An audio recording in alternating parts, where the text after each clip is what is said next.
Good morning, welcome. All right, we do a live stream on YouTube for this class, so.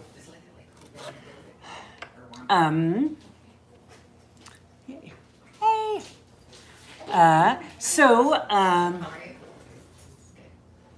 We are doing we are looking at formulas for working with allergy season.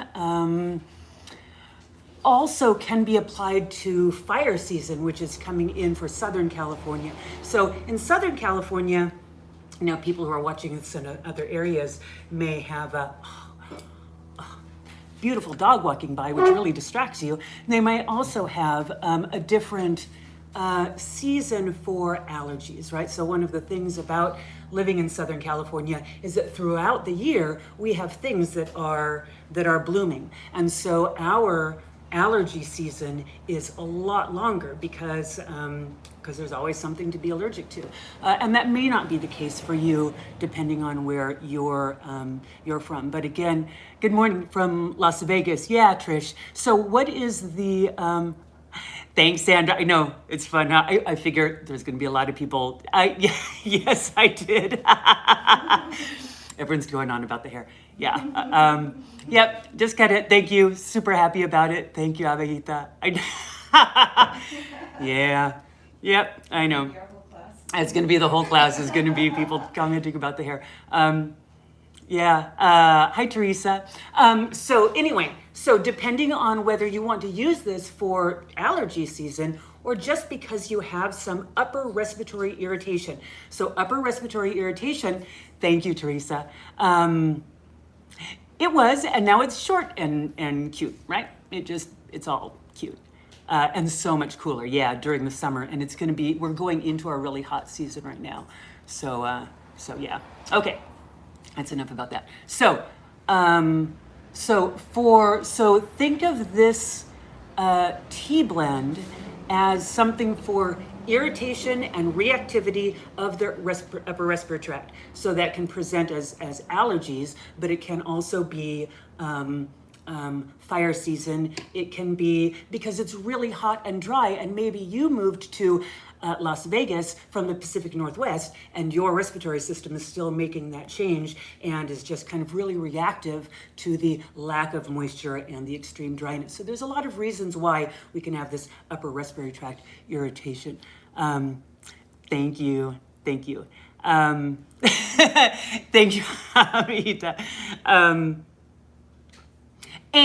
And we have a blend that we sell in our Apothecary, which is kind of my standard go-to hay fever, allergy, sniffle formula. And this blend is going to be almost completely different than that, because what I also want to show you is that you don't need to have specific herbs for treatment of a condition, for support of a condition. Because what we're going to look at is kind of the larger concepts of why we're choosing the herbs. And then you can see there's always a lot of options. There's always options to whatever plant you are choosing, with the exception of the one plant that I do have that's in the other formula, because I'm going to have this in any formula that is for allergies, is elderflower. So elderflower is the one crossover, but otherwise, all of these herbs are not in our standard sniffle formula. The other thing that I want to bring up is that one of the primary, and this is kind of the genesis of why I'm teaching this class, is that we have a lot of people who come into the Apothecary looking for one particular plant that is strongly associated with allergies. Can you think of what that might be? What type of plants do you associate with allergies? Speaking of respiratory system, can you do a class on sumac? You know, recently heard about it from a podcast with Phyllis Light. Yeah, Phyllis is amazing. And you know, if you're in Alabama, go learn from Phyllis, because she's amazing. And there are a few people who know Southern traditional herbalism the way that Phyllis does. And I don't live in that region, and sumac doesn't live in my region. And so I can't really speak to the use of sumac, but Phyllis totally could.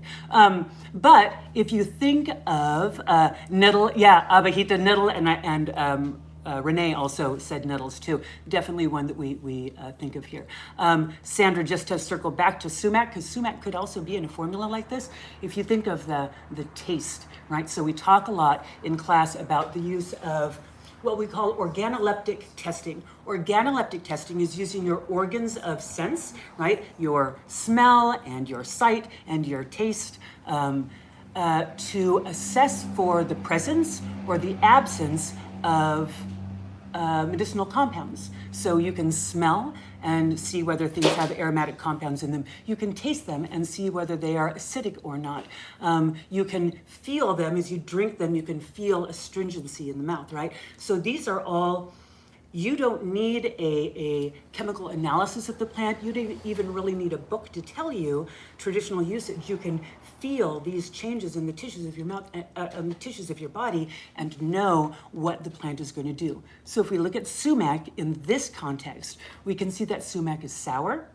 It's astringent, right? And so sumac is generally going to be something that is going to be, and sumac, so Teresa, if you have sumac there, then that would be a good kind of discussion for the two of you to have, because you have sumac and Sandra wants to know about sumac. And I would just bow out of the conversation here because I'm not about sumac because it doesn't grow here. But think of that, Sandra. So taste it and kind of get a sense of what those flavors are, how the feel is in your mouth, just like we do here, like as we've done in single plant classes, right? Use that organoleptic testing. And even before you, and then I'm going to go back to the class, even before you do research on sumac, before you talk to Teresa about sumac, taste some and do a little bit of journaling with it, right? Just go to it open-minded and without any knowledge of it, just as you are right now, and just drink some sumac tea, eat some of the berries, and write about it, and just kind of say, hey, this is what I'm feeling, this is, what I'm tasting, this is what I'm sensing, and then go and look at it. And just see how it correlates, right? Because it's really, really interesting to do that. The more you do that, the more you're going to develop a trust in your ability to make accurate assessments of plants, right? So, and also, sometimes you don't make accurate assessments of plants because plant chemistry is complex and you can't always taste everything that's going on, but with sumac, you totally can. All right, we'll go back to allergies or upper respiratory tract irritation. I'm just saying that because, yeah. So when we're looking at upper respiratory tract irritation situations, we're going to look at a couple of different categories. So hold on, because I didn't complete something because you got me distracted about sumac. So yeah, nettle is definitely one of the primary plants that we talk about with allergies, but probably the most common, certainly on TikTok herbalism videos, I would imagine, is the herb eyebright. So eyebright, Euphrasia officinalis. Eyebright, if you look in older North American and European herbals and information that comes from those traditions, you'll see eyebright as one of the primary plants that's used for allergies, specifically allergies where you have drippy, red, irritated, inflamed eyes. And that drippy, red, irritated, inflamed eyes also speaks to drippy, red, irritated, inflamed mucous membranes in the sinuses behind the eyes. Again, this whole kind of upper respiratory tract mucous membrane reactivity condition going on here. So eyebright is very good for that. Absolutely, it's really, really good for that. The problem is that eyebright has a very limited distribution range in North America and in Europe. And that distribution range has decreased significantly over the decades. It wasn't big in the 40s and 50s, and it's almost gone now. And so I don't carry eyebright anymore. I used to get it as a dried plant, and then I would make tincture, because tincture is the way to most respectfully use a plant that you have in small amounts, because you can extend its use. So I would get a little bit of eyebright, and I'd make a tincture and have it go longer. And now I kind of don't even want to do that. I don't want to do that. There's a lot of other plants that we can use in place of eyebright. And when we continue to use a plant as a resource that is already under stress, that's a really, really uncomfortable place for me to be as an herbalist and for me to be as an apothecary. So we don't carry eyebright anymore. We're not going to carry eyebright. And this will give you some options as to you don't need eyebright. There's a lot of other plants that you can use in place of eyebright.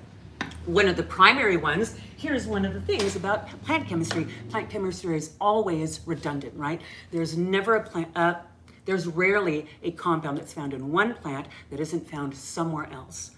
The immediate exception to that rule that just came to mind is ricinoleic acid in castor oil, right? That's a fatty acid that's only found in castor oil, and so you're not going to have anything of that. That's a stupid example. Most everything else, no, you can find some other alternative to it. And when we look at eyebright, the primary constituents in eyebright are occubin compounds, right, and related compounds. This is a glycoside and a flavonoid compound that is found in eyebright. It's one of the reasons we think of flavonoids. When we think of flavonoids, they are tissue tonics, right? They are in some way going to stabilize and tighten tissues and reduce reactivity and sensitivity of tissues. You don't know the tissue until you know the specific flavonoid and how it works. Hey, this particular one really loves to work on mucous membranes of the respiratory tract. So it's a great compound. It's not the only compound in eyebright. We don't want to reduce the complexity of a plant to a single constituent, but this is one of the primary constituents in eyebright that is considered to be therapeutic for allergies. You know where else it's found? It's found in plantain. And plantain is one of the most abundant weeds in North America. It's one of the most abundant weeds right outside of our apothecary. We can't get rid of it. And so why would we choose to source a constituent from an over-harvested and at-risk and threatened plant when we can extract it from a notoriously abundant plant? I mean, plantain is one of the plants that is specifically targeted by Roundup to be killed as a weed. So be careful where you get your plantain, but yeah, use plantain instead of eyebright, and a number of other ones. So I'm going to go through a number of different plants that will be alternatives to eyebright, alternatives to maybe some of the other plants that you do like to use in allergy formulas, and ways to modify it. So what we want when we're looking at allergies, right? What we're looking at is mucous membrane irritation and inflammation. So what we want to do is think about how we can quiet down the tissues and how we can support the system and how we can support secondary and tertiary side effects that are coming from that situation, right? So what are the symptoms that we think about, or what are the systems that are involved when we think about allergies, upper respiratory type, hay fever type allergies? What's going on with that? Stuffiness. Stuffy, congestion. Yeah, what else?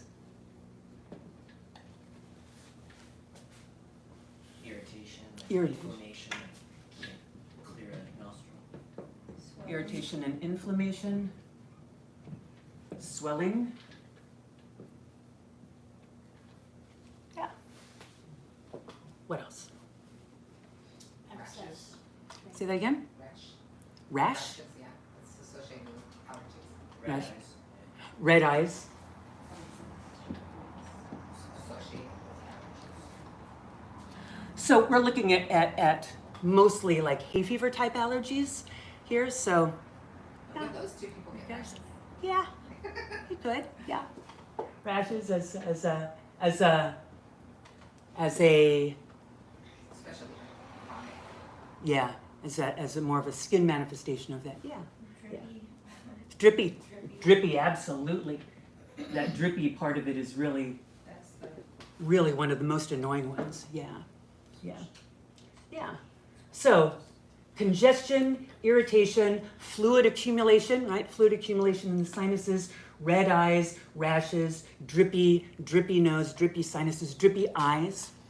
So let's look at that because we have a couple of different tissue states that are present here, and it's important to recognize that allergies don't present in the same way in different bodies. So one person might have a lot of stuffiness and congestion, and there might be a person who's the drippy type who's like, I would love to have some stuffiness. I would love to have congestion because that means the dripping would stop, right? It would just give me some relief from all of that drippiness. So these would be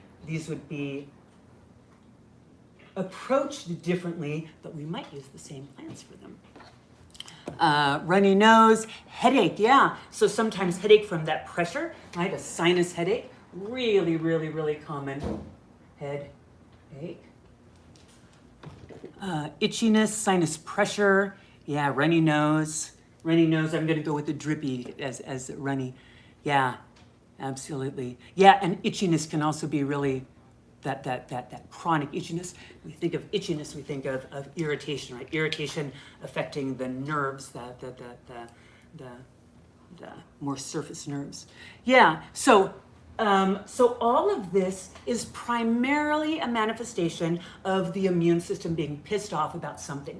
Your immune system doesn't like something that's going on, and the long-term work that you need to do is find out what it is that is annoying your body.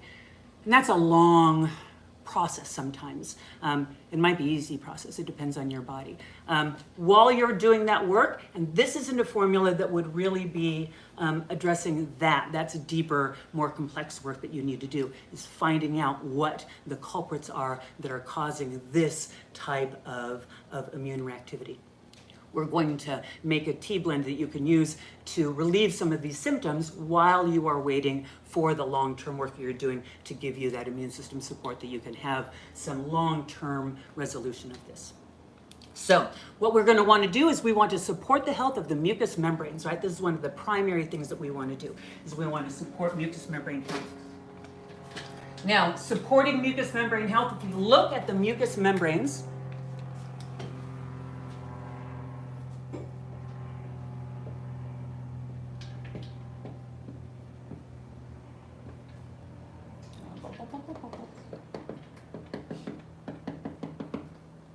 this is a mucous membrane.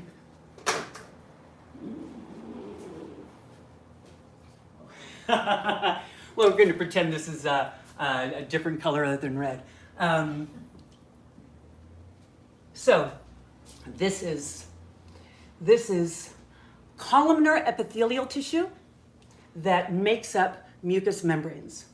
These are specialized immune cells called goblet cells. Goblet cells are the cells that produce mucus. So all along, all mucous membranes have this external structure in the tissue of the mucous membrane.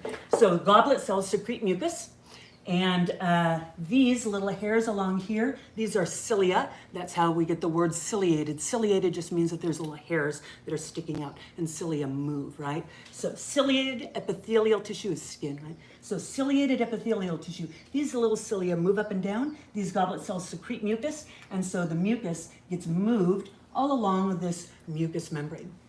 And so this is a protective mechanism. This layer of mucus is important. It's healthy to have a layer of mucus on our mucous membranes because there is a single cell thickness between this tissue and your blood vessels right here.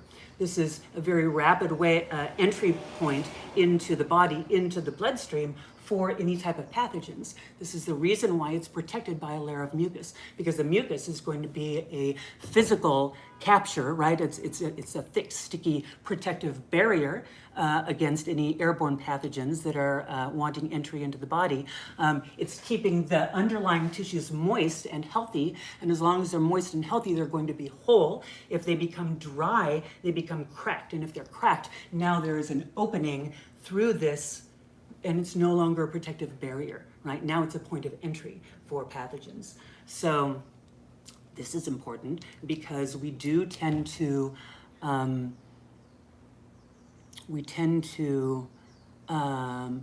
over pathologize the production of mucus in our body as we do so many secretions, right? But mucus is a big one, especially these days. And there's a lot of people who are on anti-mucus kicks.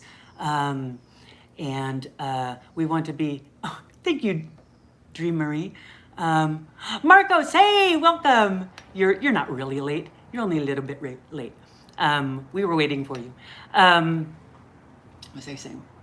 Mucus. So mucus is one of the primary parts of our immune system. This is one of the first lines of defense for our immune system. It is a protective barrier, and not only is it protective, but this mucus that's secreted is very rich in immunoglobulin A, IgA antibodies, and those are very active antibodies for active protection against pathogens. So you have both a barrier, a physical barrier, and you also have active immunoglobulins being secreted by mucus. It's really important and really beneficial for the immune system. So this is our structure, and we want to maintain the health of this structure in the sinuses, all along the mucous membranes throughout the body. So it's helpful to remember that this is the optimal state of health. Because if we look at this, what we want is this underlying tissue. We want this nice and healthy. We want this to stay entire and intact. And we also want this layer of moisture, right? And so we have this seeming duality, but it's not a duality at all, of underlying strong, healthy, astringed, tonified tissue, and then moisture on top of it, right? That's an optimal tissue state for mucous membranes. That is the tissue state that plantain provides. Plantain, and also as an alternative, if you somehow weirdly don't have plantain growing around you, marshmallow leaf is a good alternative. Marshmallow leaf, as opposed to the root, the reason why we choose marshmallow leaf is because it has a balance of astringent flavonoid compounds and also mucilage. That's what plantain does. Astringent flavonoid compounds and also mucilage. That's what mucous membranes need, astringent flavonoid compounds and also mucus, and also mucilage. Now you can also combine things together. Say you don't have marshmallow leaf or plantain, you could take rose and slippery elm and combine those together. And now you have an astringent flavonoid and a mucilage over it, right? So however you want to do that, you want that combination, yeah. Is red raspberry doing that too, or is it just the astringent? It's just the astringent because it's a rose family plant. And rose family plants, raspberry leaf doesn't have mucilage in it, right? It just has the astringent. So it's tonifying. It's tonifying. And you may not, yeah. Oh, just a question about the marshmallow leaf as opposed to the root. Is the root missing the flavonoids? Yes. Okay.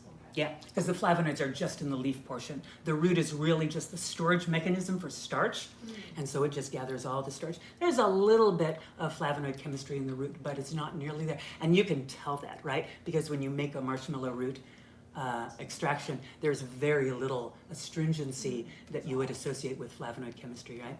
But you can feel that in the leaf extract. You can feel that combination, yeah. So, one of the other things that I really like about okra leaves do a great job too. Yeah, Teresa. Yeah, and if you think about okra leaves, so okra is in the Malvaceae family, right? That's a mallow family plant. So it's in the same family as marshmallow leaf. Okra leaf is marshmallow leaf. It's just from a different plant. It's exactly the same. You could even do that with hibiscus leaf. If you had hibiscus growing, you could just pluck the leaves and use hibiscus leaf. You could use pretty much any Malvaceae family plant. The advice of astringent and mucilage seems applicable also for restoring intestinal lining. Absolutely, absolutely. And this is a key, Abhita. Yeah, you hit right on it. This concept is for restoration and long-term support of any mucous tissues. Yeah, this is the mindset that you want. 100%. Yes, 10 points to you, Abhita, because that's exactly right. My husband is allergic to marshmallow. Yeah. No, Teresa, didn't you say, like last month, I think you were talking, he's allergic to marshmallow, but he likes okra? I think is what you said. Is that what you said? Because that's weird. That's very, very weird. Yes. Did you, I'm sorry, were you? It'll come back. Okay. It's a question about mucous membranes. Okay. All right. So plantain is going to be, yes. Do some of these target certain mucous membranes in certain parts of the body versus others? No. So not too well. Yes and no. If we look, so the question was, you probably couldn't hear this. He can take okra, but his skin feels it when he takes marshmallow. That's what I thought I remembered. Yeah, that's how his body is, and that's how his body responds, and so we want to pay attention to that. Of course, if his body doesn't like marshmallow, then don't give him marshmallow, but it still is weird. You take okra, but it's, yeah. Alrighty. I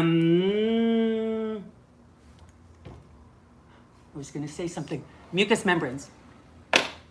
If we look at the development of cells, fetal cells, right? As fetal cells develop, they start as a whole collection of cells, and then they start to specialize. And as they specialize, they become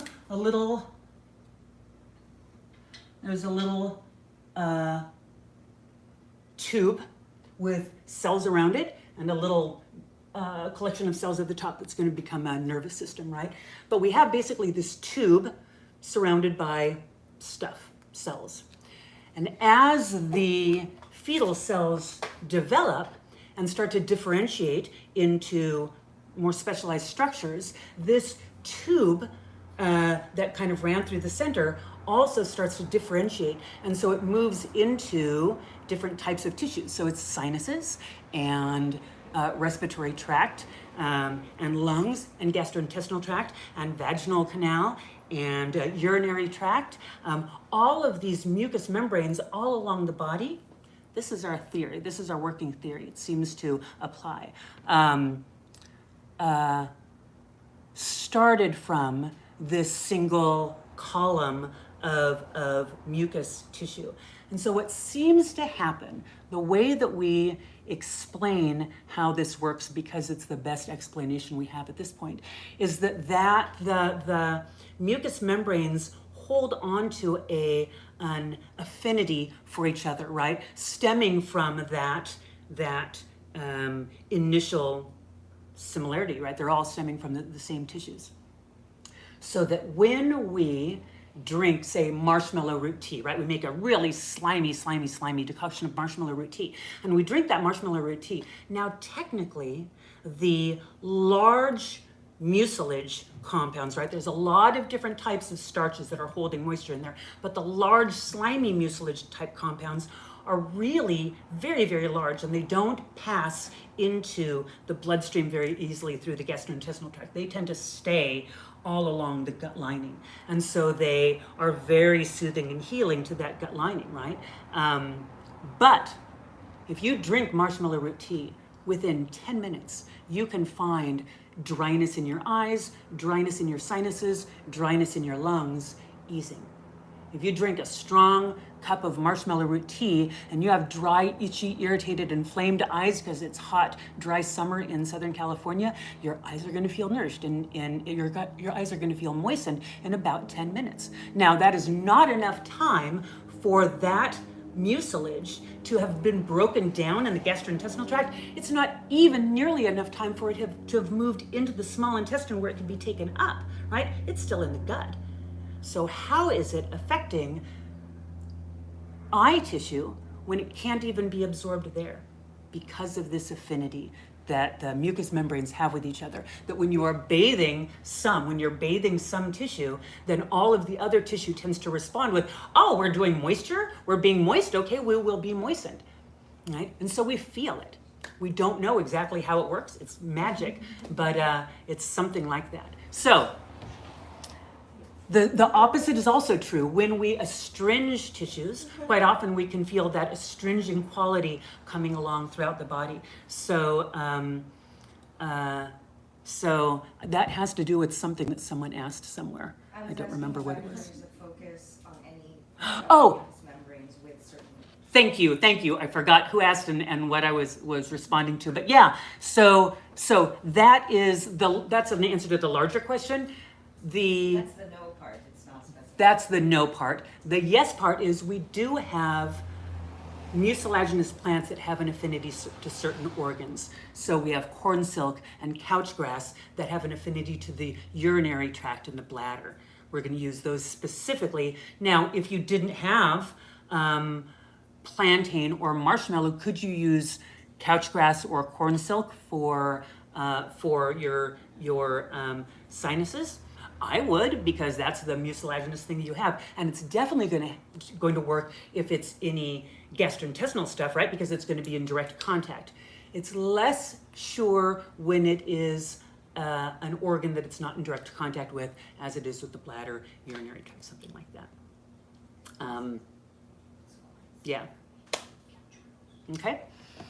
I have Rose of Sharon, which is also in the same family. Yes, Sandra, Rose of Sharon is a hibiscus, exactly. And so the Rose of Sharon, those big red flowers are not hibiscus flowers, right? Those, if you eat those, they're delicious, they're mucilaginous, they're not tart at all. You have some of those anthocyanins if you have the red ones, but you can just pick those petals from the flowers. They're not actually, Marcus, are those actually flowers, or is that a different structure? The inflorescences of hibiscus, are those considered flowers? Whatever, flower petals are what we're going to use until Marcus tells me I'm wrong. Des. Hi, Des. Oh, I see you. I love you, Des. Oh! My Rose of Sharon are purple blooms, yeah. Well, because they've been hybridized so much, right? So there's so many different colors, and the color is less important. It is a mucilaginous plant. You can absolutely use that for any kind of moistening quality. Now, what you can do with your Rose of Sharon, Teresa, this will be fun. Remember that, don't do this to your husband. Taste some of the flower and taste some of the leaf. The flower is going to be more of a pure mucilage. The leaf is going to have that more complex chemistry that we're talking about. You'll be able to feel the astringency of the flavonoid content of the leaf and also that mucilage, but you won't be able to taste that if you eat the petal. Oh, I know. Thank you. Yeah. Oh, I love you. Call me, Des. Call me after this. Okay. So. Yeah, Rose of Sharon. Okay, there we go. And then Desiree distracted me, so I'm sorry. Will the leaves work? Yeah, the leaves would be exactly what we're talking about, right? The leaves of your Rose of Sharon would 100% fill the brief here. Yeah, use those. Okay, blah, blah, blah, blah, blah. So we're looking at all of these conditions. This is our ultimate goal. And when this is out of balance, what we're going to have is either a hypersecretion of mucus that can become stuck, stagnant, right? There's no movement, there's no flow, and so we have this stuffiness and congestion. So we have to break that up. We have to move out that congestion because that sticky, thick, tenacious mucus is a petri dish for bacteria to grow. It is also decreasing oxygen availability, and it's uncomfortable. So what we want to do is we want to use aromatic compounds that are going to kind of break that up and help to move that along. And then we also want to use things that are going to thin mucus and help it to expectorate. So the plant that I'm using for that, two of them, one is sage. So in the interest of not using the plants that are in the other formula, we have sage as one of the first, we already talked about plantain.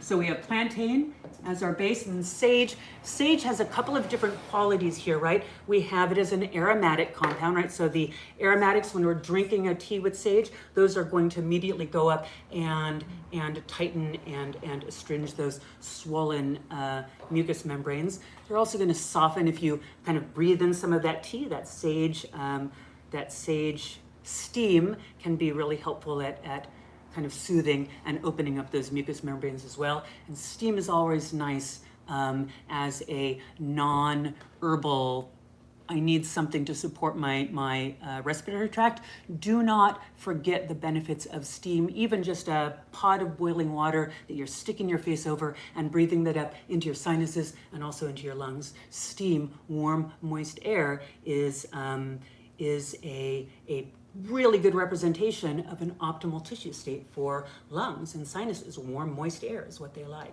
So give them warm, moist air. You don't have to put plants in it. You totally can put plants in it.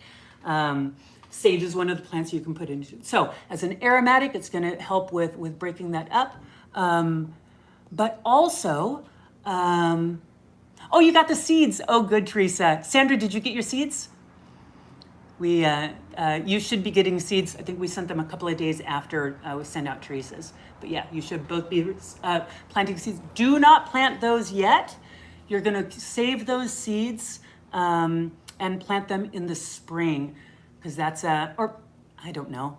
I'm telling you planting directions for Southern California. I forget. I don't know what your planting season is, but it is a pea.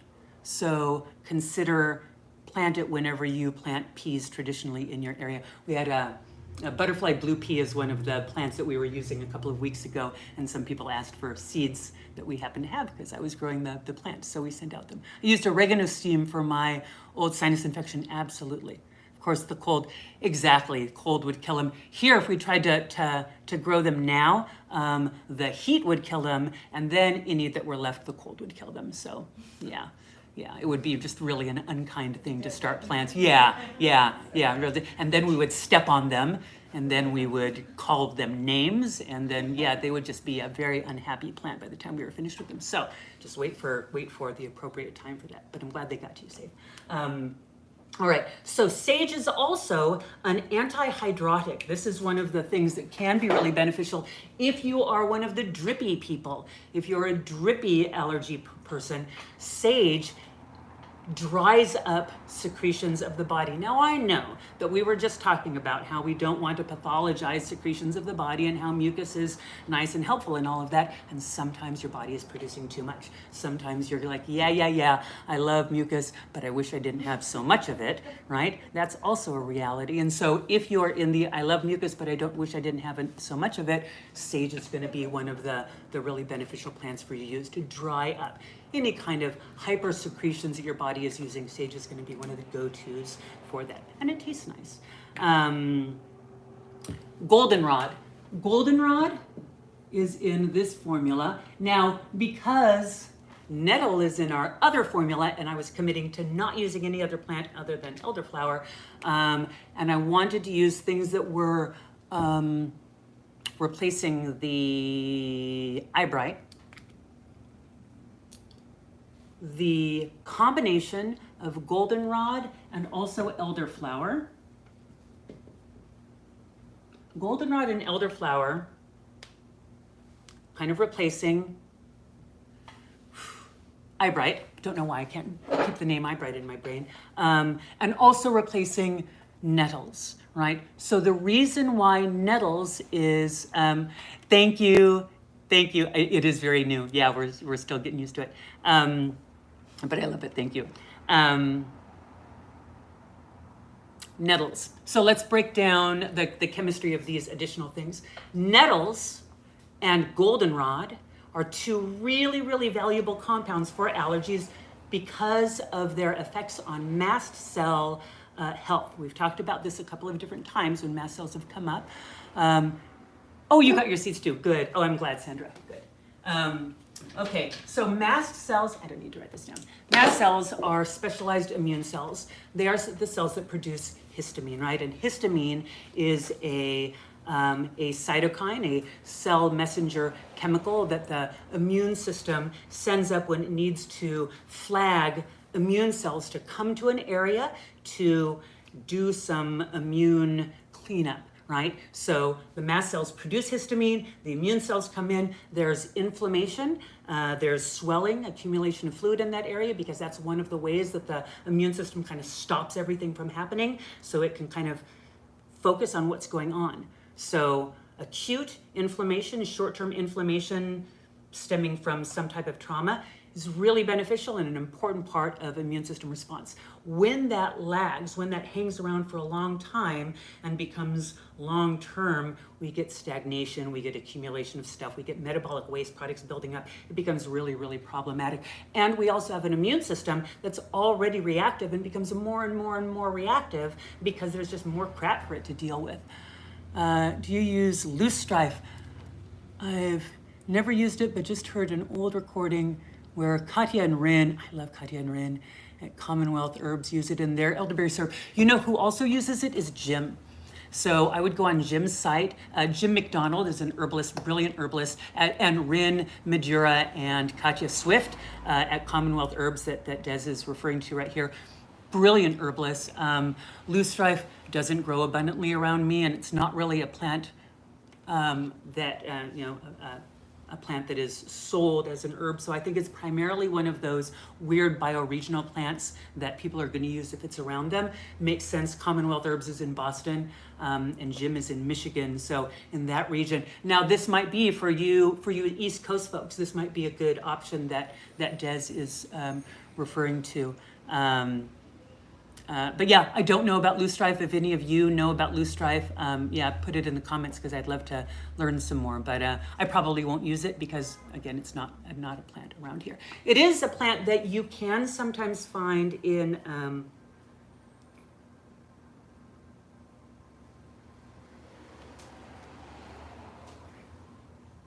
florists. Florists will sometimes have it because it's a pretty, pretty, pretty purple flower.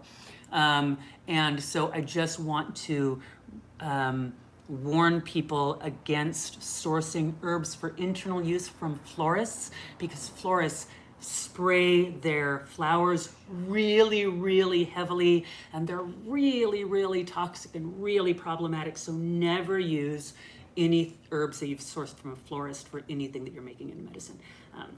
Just that, but if you're getting it loose. So yeah, any other info that you can throw in on loose strife there, that would be great. So goldenrod and nettle and yellow onions are three of my favorite sources of a nutrient called quercetin. Quercetin is a flavonoid. Flavonoids strengthen tissues. We don't know which tissue until we know what they're doing. Flavonoid strengthens mast cell walls, and mast cells are the cells that release histamine. And so when we have bodies that are hyper-producing histamine, right, the slightest provocation, they're just going blah, and they're releasing histamine everywhere. And so we have these constant histamine responses, right? So we're always having to take antihistamines because we constantly have these high levels of histamines in our body. Those people have immune cells that are just they have mast cells that are delicate, and those mast cell walls are very reactive and they're not really strong. They're not resilient walls. And so they're going to be more reactive to more different types of stuff.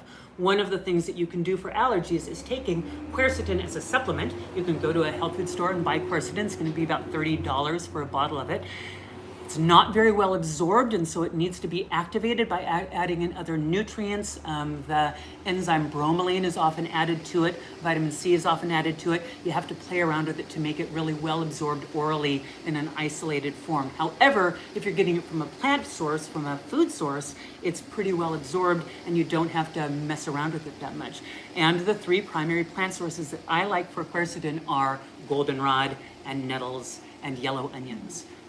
All of them have abundant amounts of it. And so when we take quercetin into our body over a long period of time, that mast cell wall becomes stronger. It becomes healthier because that's what flavonoids do. They make tissues stronger and healthier, right? And this is the flavonoid for mast cell walls. And so that mast cell is going to be less reactive. It's going to be less likely to be dumping histamine everywhere. I wish I had a phone right now because I would take a picture of the three people sitting on the couch who are all on their phones, looking down at their phones as I'm talking. They're like, this is just... So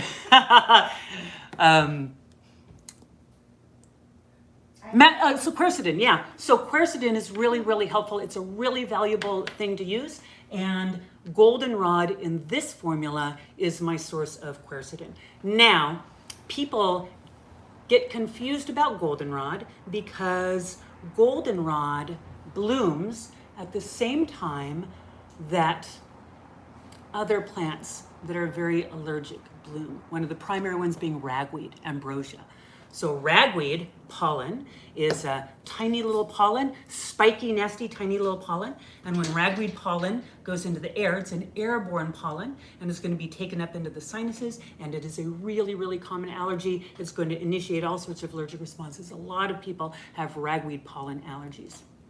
At the same time as ragweed is blooming, goldenrod also blooms. Now ragweed is kind of a large bloom. Goldenrod is a big yellow bloom. It's really easy to see, really visible. So when you're looking at my sinuses just went nuts, what is it around here that could possibly have caused that? Oftentimes what people see is the big yellow goldenrod. And so they go, that's the thing that's causing the allergy. And you can have an allergy to goldenrod, absolutely you can, but they are pretty rare because if we look at the pollen of goldenrod, it is a big, big, big pollen, not a tiny little pollen, it's a big one. Goldenrod is a plant that is insect pollinated, it's not wind pollen. Ragweed is a wind pollinated plant. And so ragweed pollen is small and can be carried by the wind. Goldenrod pollen is so large that it becomes detached from the plant, it's going to plummet to the ground because it can't be carried by the wind, it's too large. It can only be pollinated by insects. And so that means it's highly unlikely that goldenrod pollen is going to be in the air, and it's highly unlikely that it's going to be coming up into your sinuses because there's no really easy way for it to get there. So goldenrod, you can be allergic to it, absolutely, but it is less common. If ragweed harvested before it blooms and used for allergies should work, absolutely, Teresa, yes. So ambrosia tincture is one of the best remedies for allergies for people who are brave enough to try it. You do have to be really, really careful that it hasn't bloomed. You have to be really careful that whoever made your ragweed tincture got it before it's in bloom. 100%, absolutely. But yes, you're absolutely right. Ambrosia can be really, really beneficial for that, and so can goldenrod. Yeah. So that's about goldenrod. Don't be fearful of using goldenrod internally, and if you think that you have a goldenrod allergy, maybe question that and look at it a little bit more. You would make it yourself. Absolutely make it yourself because then you know, right? You know exactly when it was harvested. That certainly is the wisest course of action, and you would likely have a whole bunch of it around you. Okay, so goldenrod, elderflower. So elderflower, along with the plantain, are more pure mucous membrane astringents. So they're just going to be astringing those tissues, helping to reduce the accumulation of fluid in there, right? So this for the stuffiness, congestion, stagnation. The swelling, they're just going to help to astringe and tighten and reduce. It's like taking the big sponge that your sinuses have turned into and just giving it a squeeze out all of that fluid in there, right? Help to get rid of it. Really, really beneficial there. Elderflower is also really nice for long-term allergies of any sort, any kind of red, hot, itchy, irritated, inflamed conditions. Elderflower is going to be really beneficial for it. I have dandelion leaf that I'm adding to this formula, primarily to kind of round out the other reason why nettles is very beneficial for this is not only because nettles is a great source of quercetin and really nourishing for tissues, but also because it's a strong diuretic. So here, if we're looking at the swelling, if we're looking at the drippiness, if we're looking at accumulated fluid in the body, accumulated fluids that are not being cleared out of the body appropriately, right? The fluid dynamics in the body are not working appropriately. We'd kind of want to look at that, right? Why isn't the lymphatic system, why aren't the kidneys, or are these systems online, right? Are the lymphatic system, the kidneys working appropriately? Are you moving those fluids along? There's a lot of fluid accumulation. It's always nice to get the kidneys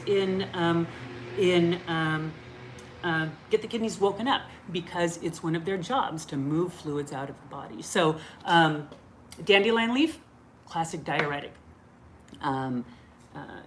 And nutrient rich, right? So that's kind of rounding out the additional qualities of the nettle if we're not going to be using nettle in the formula. And then the final ingredient in here is rose hips. Rose hips primarily as a source of vitamin C and flavonoids. Vitamin C is supportive to tissue health, supportive to the immune system, and they're yummy, they're astringent. They're also moistening in a different way. They have a lot of pectin in them, and pectin has a different way of holding moisture, so you're getting a combination of different types of moisture holding in there as well. So that would be our combination: plantain, sage, goldenrod, elderflower, dandelion leaf, and rose hips. Would be a really great formula for astringing mucous membranes, getting rid of accumulated fluid in there, making those mucous membranes stronger and healthier, getting rid of the underlying metabolic waste products, quieting down the immune system reactivity, and making sure there's a nice healthy layer of mucus, but not too much mucus, but enough mucus on those tissues, right? So it's all a balancing act. Now, how much you're going to use of each one of these would really depend on your body, how your body is presenting with allergies. How much of the vitamin C is destroyed by heat? Does it take more prolonged heat to destroy it? So the estimation, Des, there was a great, I need to find this. I will find this and get it to you. Text me and remind me of this, because I have a chart that I found that shows deterioration of vitamin C with heat and temperature. It's about 50% of it is destroyed. So it's not 100% of vitamin C is destroyed by heat, but a significant amount is definitely destroyed by heat.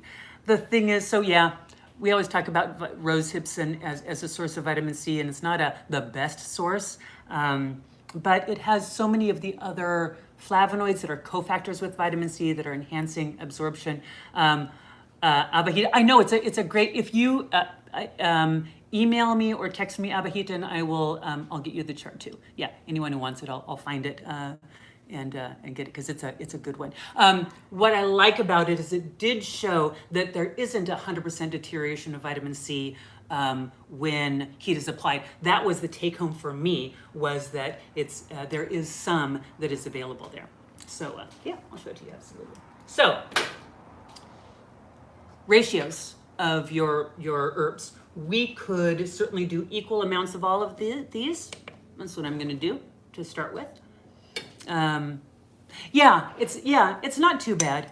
Yeah, it's not too bad, except that there isn't a whole lot of vitamin C in rose hips anyway, by the time we get them, and with the volume that we're getting, if we compare it to other whole raw foods, or even some herbs like amla and acerola cherry and things like that. But it certainly is abundant. They're super, super abundant. So, if it is the resource that you have, then it's a great resource. So I'm gonna eyeball, because I've been chatting a little bit too much, and I need to get this ball on the road. So I'm just gonna eyeball it. And also, we could totally eyeball a formula like this, because what we're looking at is sort of a kind of a holistic way of looking at the respiratory system. And these are all just good for you stuff to use. So I'm gonna eyeball about equal amounts of all of these. So we have the elderflower and the plantain. Let me bring you down a little bit so you can, hello baby, I'm gonna put you there. There, now you get to see the bowl. So, so I have elderflower and plantain are in here, and then we'll do the goldenrod. Goldenrod is all of these are really mild flavors, with the exception of the sage. Okay, so you could certainly add anything else in here.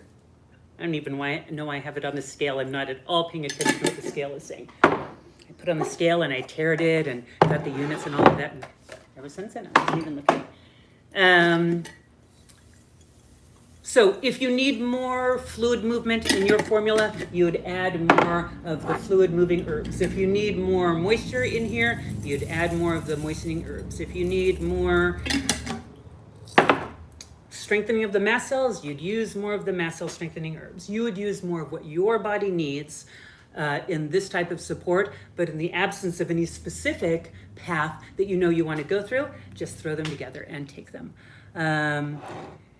Pine needle, yeah, pine needle would be a great one, absolutely. The younger pine needles, harvest the younger pine needles. By the time they get older, further up the branch, the further up the branch they go, the less vitamin C they're going to have, because vitamin C is inherently an unstable compound, right? So, but the new young tips of pine needles, yeah, especially when they come out in the spring, you just pinch the little tips off. You can see the color change, right? So there's a light color and then it goes to a dark color. Just go in and pinch off those little things. Really great source of vitamin C, really great source of proanthocyanidins, really, really, really good stuff. And it's free, yeah. And it'll make your pine tree grow better. There we go. So there's our blend. We're just gonna blend this up together and then make a tea blend. That's why the new ones taste so citrusy. Exactly. That's why. Yeah, when you nibble on them, and that citrus. I mean, you get much more of a tannic flavor, more of a flavonoid feel than an acidic feel, right? Because the flavonoids persist. Flavonoids are really, really stable. Those are those proanthocyanidins. They're going to be way back in the older leaf, because they're structurally just so much more stable. But yeah, that bright citrusy acidic vitamin C flavor is only going to be in those little ones. So we will blend this formula together. I've got little bags for y'all to take home some of the tea blend. I was going to make it, my initial thought was I was going to make it early on and then make it and then be able to serve it to you so y'all could drink it. But, you know, who wants hot tea right now? I don't know. I don't want hot tea right now. Hot tea sounds gross. So y'all can take this home and make it as a tea. You can make it as an iced tea. This would be a very, very nice iced tea or a hot tea. Iced tea, if you made this as a, yeah, you could. If you made this as just a sun tea kind of extract, be pretty good. Everything in here would extract pretty well in that in that type of a medium, and you would protect a little bit more of that vitamin C if that was your primary goal. Otherwise, just pour boiling water over it, let it steep, strain it out. Drink lots of it. Does it have to be a certain pine variety? No.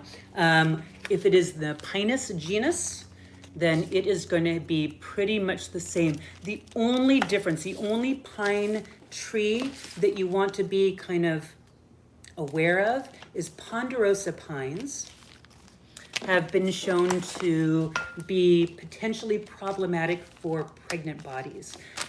They seem to possibly cause some uterine disruption. You don't have a uterus, you're not pregnant, wouldn't be that much of an issue. We've really only seen that in animals, but it is something to be mindful of. But other than that, pretty much the pines are interchangeable. You do want to make sure that it's a pine and it's not a spruce or some other conifer. Even though there's also a lot of overlap in conifer chemistry, that's different. And you'll often see, so in PCOs and a lot of the pine extracts that are on the market, you'll see people refer to, here y'all can write down the ingredient listing on there. Those are the ingredients. French maritime pine bark. There's a pine tree that grows on the coast of France that is the source of a compound called pycnogenol. That is a really overpriced flavonoid that's on sale on the market. Any pine needle or bark extract is going to be just fine for that. Usually the pine needles that have 3 to 5 needles in one bunch are safe to use, from what I remember. Yeah, but ponderosa is a 5 needle bunch. And ponderosas don't go, yeah, they're one of our most abundant ones. But yeah, otherwise it's fine. Okay, any other questions? Any questions from anyone about any of this? Yeah. Are all of these things safe for dog consumption? Yep. Yeah, would be really good for dogs. Yeah. absolutely. I have a question. Yes. If you're already taking some herbs or formulas that have diuretic effects and you want to add something to, like for allergies related to this, would you Mhm. still need to add the dandelion or would you No. kind of just leave it? Yeah, yeah, you could totally leave it out. Yeah, absolutely. What was your question? We mostly have loblolly, I think. Yeah, there's so many different species of pine. So, but yeah, whichever one you use is fine. Alrighty, so there you go, folks. Hopefully that'll help you kind of think about allergies and allergy formulas. Don't try to buy Eyebright, and take care of your mucous membranes. And don't hate on your mucus. Your mucus is your friend. Your mucus is your close personal friend. Would you use this tea as a preventative or in the midst of an allergy attack? Great question, Abahita. Optimally, you'd be using this long term if you are, because what we're looking at in some, sorry, I started about 3 different sentences there. If we're looking at changing structure of the body, right? We're rebuilding something in the body. That takes time because we're rebuilding something. We have to build something or change the structure of something. So if you're changing structural integrity of tissues in the body, you need to take something for a long enough period of time to allow for that structural change to take place, for the tissue building to happen. If you're taking something that has an immediate effect, things that affect neurotransmitters can be changed right away. Things that affect certain enzymes can change right away. Aromatics can change right away. Tissue state often can change right away. So some things you're going to see immediate effects. The diuretic effects are going to be seen pretty quickly. The moistening effects, anti-inflammatory effects are going to be seen relatively quickly, but anti-inflammatory effects also, depending on how we are looking at the inflammation being treated, can also be long-term or short-term. So depends on what you're looking at, but you will get from a wide spectrum blend like this is one of the reasons why we like combinations, is that you're getting some of the short-term immediate effects while you're also getting the long-term building effects. So you don't have to choose, you get both of them, right? So think of that too. All right, Rosa, hi, good to see you. Abida, would a tincture work well in the case? Yes. So even with a lot of these herbs that are largely like nutrient rich, and so we generally don't think of nutrients for tinctures because we're not looking at the nutrient value of these herbs specifically, we're looking at them for different qualities.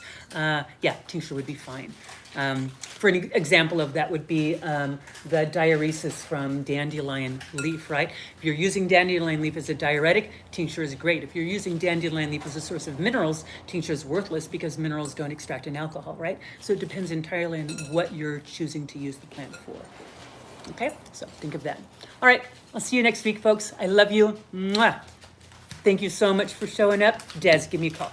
Okay, bye-bye.